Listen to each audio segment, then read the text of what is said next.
Hello my dear friends, कैसे हो आप सभी। तो स्वागत है आपका फिर से एक नई वीडियो में। और आज हम बात करने वाले हैं इंग्लिश की ऑफिशियल आंसर की के बारे में, क्योंकि इंग्लिश के पेपर को लेकर बच्चों के मन में बहुत सारे डाउट हैं। बहुत सारे कमेंट भी आ रहे हैं कि सर इंग्लिश की ऑफिशियल आंसर की लेकर आइए, क्योंकि यूट्यूब पे किसी ने कुछ अलग आंसर बता रखा है, किसी ने कुछ अलग बता रखा है। तो इसलिए, और ये ऑफिशियल आंसर की होती हैं, वैसे आप सभी को पता है, ये किसी बोर्ड की साइड पे नहीं मिलती, इस कारण किसी ने इसको डाला भी नहीं। ये सिर्फ एग्जामिनर को उपलब्ध कराई जाती हैं जो कॉपी चेक करता है। और ये मैंने अपने सर से ली हैं ताकि मैं इसे आपको दिखा सकूं अच्छे से, और कौन कौन से आंसर बोर्ड ने बिल्कुल सही माने हैं, और उसी के आधार पर आपकी जो कॉपी है उसका मूल्यांकन अभी स्कूलों में हो रहा है। तो चलिए बात करते हैं। जैसा आप सभी को पता ही था कि पहला क्वेश्चन था आपका पैसेज। तो पैसेज में देखिएगा आप, जो इसमें बोर्ड की आंसर की में जो पैसेज के अंदर जो पहले क्वेश्चन का आंसर माना गया है कि वाट साइज ऑफ द ट्रेंच, जो ट्रेंच की साइज़ के बारे में जो पहला क्वेश्चन था, उसमें आपका ये वाली लाइन बोर्ड ने बिल्कुल सही मानी है, इसमें आपका ये हो जाएगा। इसके बाद में जो सेकंड क्वेश्चन था आपका कि जो एल्डरली पर्सन था उसने मतलब रेड हॉट कोल्स पर चलने से पहले क्या किया, तो उसने जो एक पास में एक बाल्टी रखी हुई थी उससे अपने नंगे पैरों पर पानी डाला था। तो इस सेकंड क्वेश्चन में ये लाइन सही हो जाएगी। इसके बाद में एक आपका सीन यानी दृश्य, उसका आपको समानार्थी पूछा था, तो ये स्पेक्टिकल्स यहाँ पर आपको दिख रहा हो ना, ये उसका समानार्थी हो जाएगा। उसके बाद एक और था आपके नॉट वेरी डीप, इसका भी आप यहीं देख लीजिए, इसका हो जाएगा आपकी ये सेलो यानी छिछला। इसके बाद मतलब अपोजिट, मतलब उसका समानार्थी पूछा था हो कि जो ज़्यादा गहरा नहीं, उसे एक वर्ड में क्या कहेंगे, तो हो जाएगा सेलो। इसके बाद हम अगले क्वेश्चन की बात कर लेते हैं, और अगला क्वेश्चन होगा आपके what harm was caused to the elderly gentleman by this action, कि जो उसने जब वह रेड हॉट कोल्स पर चला तो उसके इस एक्शन के द्वारा उसे किस प्रकार की हानि हुई। और ये क्वेश्चन वास्तव में बहुत ज़्यादा मतलब डीप था, और उसको ही शायद ये क्वेश्चन आया होगा जिसको ये पूरा पैसे समझ में आएगा, क्योंकि बोर्ड ने जो ऑफिशियल आंसर किए हैं उसमें मात्र इसका इतना सा आंसर लिखा हुआ है, नो हार्म। और क्या पता इसमें क्या क्या चेक कराए हैं, मुझे खुद भी पता नहीं है, because I am also student of 12th class, और मैंने भी ये पेपर दिया है। इसमें कोई दिक्कत नहीं है, होता है एक दो नंबर का गलत, नेगेटिव आप लोगों को नहीं होना है, क्योंकि अगर आप इसको करके आते और इसको नहीं करके आए तो आपने कुछ सीखा। तो इसलिए असफलता आपको बहुत कुछ सिखा सकती हैं, और सफलता शायद उतना नहीं सिखा सकती। सफलता बहुत अच्छी बात है, लेकिन असफलता आपको बहुत ज़्यादा सिखा सकती है। तो चलिए हम आगे बात करते हैं। इसके बाद में what when did the narrator recognise the man, तो इसके अंदर आपकी जो ऑफिशियल आंसर की है उसके अंदर ये वाली लाइन सही मानी गई है, ठीक है। इसके बाद हम अगले क्वेश्चन की बात कर लेते हैं। तो अगला क्वेश्चन है आपके what did the crowd do to amuse the man, तो इसके अंदर जो आपका है ये एडमायरिंग कमेंट्स है ना, ये वाली लाइन जिसने भी लिखी है, मैं आपको बिल्कुल एग्जैक्ट लाइन नहीं बता रहा हूँ, क्योंकि वैसे तो अगर भी मैं आंसर की में से पढ़ दूँ तो वैसे तो आपके समझ में भी नहीं आएगा, इसलिए मैं पैसेज में से ही बता रहा हूँ, तो आपको अच्छे से एक अनुमान लग जाए कि हाँ ये मेरा सही है। इसके बाद हम बात करते हैं अगले क्वेश्चन की, who was the heading the troupe, तो इसके अंदर है प्रोफेसर, कौन हीडिंग कर रहा था, प्रोफेसर। इसके बाद हम बात करते हैं अगले क्वेश्चन की, तो ये मैंने आपको बता ही दिए कि इसका हो जाएगा सेलो, इसका हो जाएगा स्पेक्टिकल्स, और इसका अपोजिट ऑफ फ्लुएंट, फ्लुएंट का हो जाएगा हेल्टिंग, जो मैं आपको पैसेज में भी बता देता हूँ हेल्टिंग वर्ड कहाँ पर है। तो ये रहा आपके हेल्टिंग वर्ड, ये रहा, तो ये बिल्कुल सही हो जाएगा आपके यहाँ पर।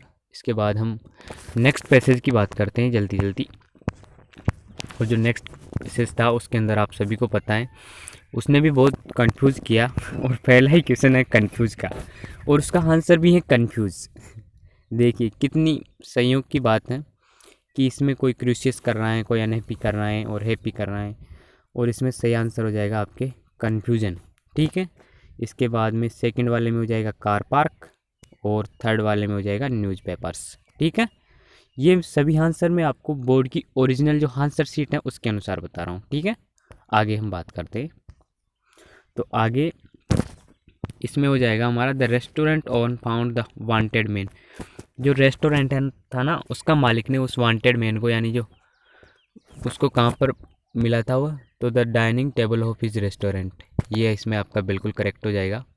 उसके बाद हम नेक्स्ट क्वेश्चन की बात कर लेते हैं कि inspector Robinson entered the restaurant through, कि किसके द्वारा, तो इसमें हो जाएगा आपका किचन। क्या हो जाएगा? The kitchen. इसके बाद हम अगले क्वेश्चन की बात कर लेते हैं कि inspector arrested the wanted man. इसमें भी बहुत कंफ्यूज हुए, तो इसमें हो जाएगा आप, क्योंकि वहाँ पर वो आदमी थे और वो चाहता था कि डिस्टर्ब नहीं करना चाहता था इनको उनको, तो इसलिए जाके वो गली में जाके उसने उसको क्या किया था? अरेस्ट किया था। तो इसमें आपका हो जाएगा इनटू द स्ट्रीट। इसके बाद हम अगले क्वेश्चन की बात कर लेते हैं, और मैं आपको एक साथ ही बता देना चाहता हूँ कि जो ये आपका सेक्शन बी है ना, इस सेक्शन बी के अंदर बोर्ड अपनी तरफ से कोई आंसर जारी नहीं करता। इसमें सिर्फ एक जनरल इंस्ट्रक्शन एग्जामिनर को दिया जाता है कि किस प्रकार आपको मूल्यांकन करना है। तो इसमें अब आप नोटिस में देख लीजिए, अगर आपने हेडिंग अच्छी से लिखी है तो आपको 1 नंबर मिलेगा, आपकी वोकेब सही है तो आपको 1 नंबर मिलेगा, आपकी ग्रामर सही है तो आपको 1 नंबर मिलेगा, और आपकी प्रेजेंटेशन सही है तो आपको 1 नंबर मिलेगा। इसी आधार पर जो नोटिस के बाद में रिपोर्ट है, रिपोर्ट में भी सेम सिस्टम है। और जिसने ट्रांसलेशन किया है, तो ट्रांसलेशन भी बोर्ड जारी नहीं करता कि जो बच्चे ने जिस हिसाब से किया है उसकी ग्रामर, मतलब उसने ग्रामर टेंस का सही अर्थ निकाला है, वर्डों का सही अर्थ निकाला है, तो उस आधार पर एग्जामिनर, तो इसमें आपको दिक्कत लेने की ज़रूरत नहीं है। इसमें सब एग्जामिनर के हाथ में वो आपको कितनी नंबर देता है। क्वेश्चन नंबर 3, 4 और 5 इसके किसी प्रकार के आंसर बोर्ड की कॉपी में नहीं दिए गए, उसमें सिर्फ एक जनरल इंस्ट्रक्शन दिया गया है। इसके बाद हम बात करते हैं अगले क्वेश्चन की,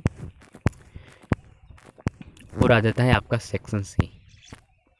सेक्शन सी के अंदर Vipin sold the painting, he painted it overnight. तो इसमें आपको क्या लगाना है? इसमें आपको ये विच है ना, इस विच को दोनों सेंटेंस के बीच में लगा देना है आपको, और इसके बाद में आप ही को भी हटा सकते हो और इट को भी हटा सकते हो, ठीक है। उसके अलावा सेकंड किसी ने सी पुट ऑफ द लाइट्स, इसमें तो कुछ भी नहीं करना, इसमें तो आपको ऐसे कैसे वे इनको बीच में लगा देना है और आपका बिल्कुल सही हो जाएगा। इसके बाद हम अगले क्वेश्चन की बात करते हैं कि combine each sentence into sentence as directed, कि जैसा निर्देशित किया गया है उस हिसाब से इनको डायरेक्ट कीजिए। तो पहले सेंटेंस को तो आपको कॉम्पाउंड सेंटेंस में बदलना है और दूसरे को कॉम्प्लेक्स में बदलना है।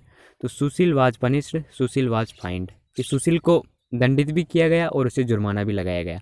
तो एक ही व्यक्ति है, 2 काम हो रहे हैं, तो आप इसको जो एंड हैं, बहुत एंड हैं, और एज वेल एज है, इसके अलावा नॉट ओनली बट आल्सो हैं, इन प्रकार के किसी भी कंजक्शन से यदि आपने जोड़ा है तो आपका बिल्कुल सही होगा। उसके बाद में the earth is round everyone known it, इसके बाद में आपको इसमें क्या करना है, आपको पहले वाले वाक्य को पहले लिखना है कि everyone know that the earth is round, ठीक है। तो ये आपके बिल्कुल सही हो जाएंगे। इसके बाद हम बात करते हैं अगले क्वेश्चन की, तो प्री पोजिशन वाला क्वेश्चन है। तो जो बोर्ड की ऑफिशियल आंसर की है उसमें जो आपके सही माना गए हैं उसमें है आपका एक तो है 2, फर्स्ट वाले में क्या आ जाएगा 2, और सेकंड वाले में आ जाएगा आपके, इसमें सेकंड वाले में आपके इन आ जाएगा। ये आपकी बोर्ड की ऑफिशियल आंसर की में आपके 2 और इनको सही माना गया है। और इसके बाद अब आपको एक सरप्राइज मिलने वाला है कि इसमें फ्रेजल वर्ब में, क्योंकि फ्रेजल वर्ब में बोर्ड ने 2 आंसर भी माने, तो इसलिए किसी ने तुक्का भी लगाया है तो उसको भी नंबर मिलने वाले। तो इसमें देखिए आप, बोर्ड ने गेट्स ऑन को भी सही माना है और गेट्स अलोंग को भी सही माना है, और इसमें तो पुट ऑफ सही है, पुट आउट को सही नहीं माना है। और इसकी मैं आपको अभी जो आप नीचे देखेंगे कि बोर्ड का जो ऑफिशियल नोट है मैं भी वह भी आपको दिखा दूंगा। देखिए ये यहाँ पर देखिए आप, परीक्षकों के लिए निर्देश, उत्तर तालिका अंक के दौरान उत्तर तालिका में निम्न संशोधन कर उत्तर पुस्तिकाओं का अंकन करना है। कि जो क्वेश्चन नंबर 8 है फ्रेजल वर्ब, उसके अंदर gets on and gets along both are right, यानी दोनों सही हैं। तो जिसने गेट्स अलोंग और गेट्स ऑन दोनों में से कुछ भी टैकाएँ उसको मिल गया भाई साहब 1 नंबर। अब हम बात करते हैं अगले क्वेश्चन की, और अगला क्वेश्चन है आपके टेक्स्ट बुक्स के अंदर सेक्शन डी आ जाता है आपका। तो इसमें भी आप जल्दी जल्दी देख लीजिए। What was the narrator's fear, तो उसके किससे डर लगता था उसे, तो इससे पानी से डर लगता था। तो narrator was feared of water. What decision did the narrator take, तो इसमें जिस भी बच्चे ने ये वाली लाइन लिखी है उसका बिल्कुल सही है, ठीक है। इसके बाद हम बात करते हैं अगले की कि what tip was given to the narrator, तो उसको किस प्रकार की टिप दी गई थी। तो उसको भाई साहब उसको टिप मिली थी, ये वाली टिप मिली थी उसको, कि put face under water and exhale and to rise and inhale.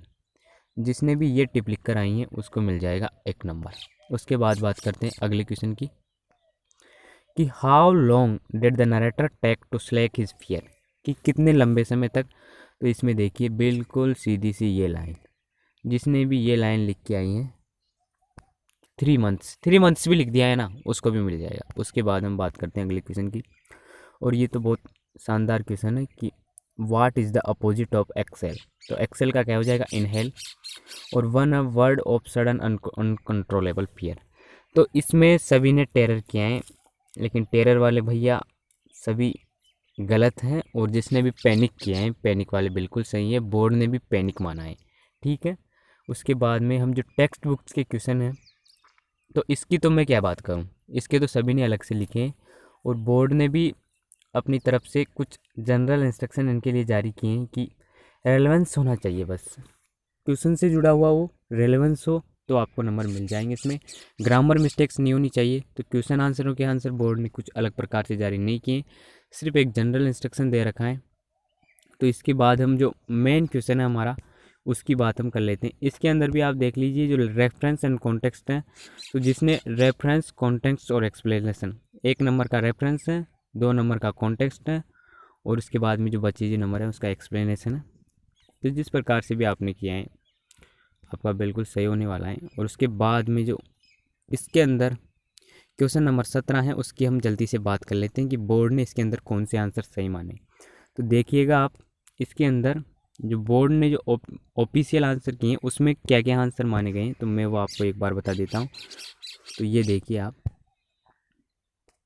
इसके अंदर जो पहला क्वेश्चन है आपका, the astrologer vowed to cut off his top if, कि उसकी जब वो टप काटी गई थी उसने क्या, मतलब वो ऐसे बोला था ना उसने कि यदि ऐसी बात नहीं हुई तो मैं अपनी क्या कटा लूँगा, चोटी कटवा लूँगा। देखिए इसमें द 100 टाइगर वाज किल्ड, भाई अगर 100वां बाघ राजा के द्वारा मारा जाता है तो मैं क्या कटवा लूँगा, अपनी टप यानी अपनी चोटी कटवा लूँगा, और क्या बन जाऊँगा, एक वो बीमा खोलने वाला एजेंट बन जाऊँगा। उसके बाद में जो सेकंड क्वेश्चन है, we must visit Antarctica if we want to study and examine the earth of, कि हमें अंटार्कटिका पर जाना चाहिए, मतलब वहाँ की यात्रा करनी चाहिए यदि हम चाहते हैं, क्या चाहते हैं हम, यदि हम प्रजेंट पास्ट एंड फ्यूचर इसके बारे में एग्जामिन यानी निरीक्षण करना चाहते हैं, स्टडी करना चाहते हैं, तो हमें क्या कहाँ पर जाना चाहिए, अंटार्कटिका महाद्वीप पर जाना चाहिए। उसके बाद में इसमें भी बहुत सारे क्वेश्चन लोगों ने गलत किया है, मतलब बच्चों ने, कि how long Jack been telling stories to his daughter, कि जैक ने, क्योंकि अब इसमें ज़्यादातर कर रहे हैं 4 साल, तो अब आपको थोड़ा सा हल्का सा दिमाग तो भी लगाना चाहिए था कि 4 साल क्या, जब वो पैदा हुई थी तभी से थोड़ी सुना रहा था, तो 4 साल की तो बच्ची थी, और 4 साल यानी 2 साल से वह, तो इसमें 2 ईयर बिल्कुल सही हो जाएगा। उसके बाद में ये तो बहुत आसान सा क्वेश्चन था कि चेहरा किसका अगली हुआ था, तो इसमें डेयरी आपका बिल्कुल सही हो जाएगा, डेयरी। उसके बाद हम अगले क्वेश्चन की बात कर लेते हैं कि वाट लैंग्वेज वाज एग्जामिन, तो ये तो उठा के दे दिया ऐसे बिल्कुल, मतलब ये भी बहुत आसान है, तो इसमें जर्मन आपका बिल्कुल सही हो जाएगा। इसके बाद ये भी थोड़ा इस क्वेश्चन ने भी बच्चों को शायद काफ़ी कंफ्यूज किया है, क्योंकि इसमें भी बहुत कुछ देख के आए हैं। इसमें जो बिल्कुल सही आंसर होगा ना वो हो जाएगा आपका स्टैंडिंग फर्स्ट इन क्लास। कौन सा, ऑप्शन डी आपका इसमें बिल्कुल सही होगा। और ज़्यादातर में इसने स्टडिंग हार्ड किया है, जो कि आपका गलत है, क्योंकि इसमें आपने क्वेश्चन को समझा नहीं। एक बार आप क्वेश्चन को देखिए कि how was the narrator able to win many friends, कि बहुत सारे मित्र बनाने में वह कैसे जीत पाई, यानी कैसे योग्य बन पाई। तो ऐसे थोड़ी हार्ड स्टडी तो सभी करते हैं, उससे थोड़ी बन पाई, क्योंकि जब वो कक्षा में प्रथम स्थान आए ना तो फिर उसके सभी मित्र बन गए। तो स्टैंडिंग फर्स्ट इन क्लास ये आपका बिल्कुल सही हो जाएगा। तो ये मेरा एक छोटा सा प्रयास था आपको आंसर की के बारे में बताने का, जिससे आपका कन्फ्यूजन दूर हो सके। और यदि आंसर की बनाने के बाद किसी के नंबर कट रहे हैं तो उससे में आपको टेंशन नहीं करनी है, जो नंबर आएंगे वो आ जाएंगे। 12वीं की परसेंटेज आपकी ज़िंदगी नहीं बदल सकती, आगे अभी बहुत सारे एग्ज़ाम्स आपको देने हैं। तो निराशा को अपने जीवन में नहीं लाना है, और इसी आशा और विश्वास के साथ निरंतर आगे बढ़ते जाना है। तो आई होप आज की वीडियो आपको बहुत अच्छी लगी होगी। आपका पेपर कैसा रहा, आंसर की में मिलाने के बाद कितने नंबर आ रहे हैं, और वीडियो कैसी लगी, अच्छी लगी हो तो लाइक करो या फिर डिसलाइक करो, अच्छी नहीं लगी हो तो डिसलाइक कर देना। और कमेंट में ज़रूर बताना कि कैसी लगी वीडियो और आपके कितने नंबर इंग्लिश में आ रहे हैं। तो थैंक यू वेरी मच।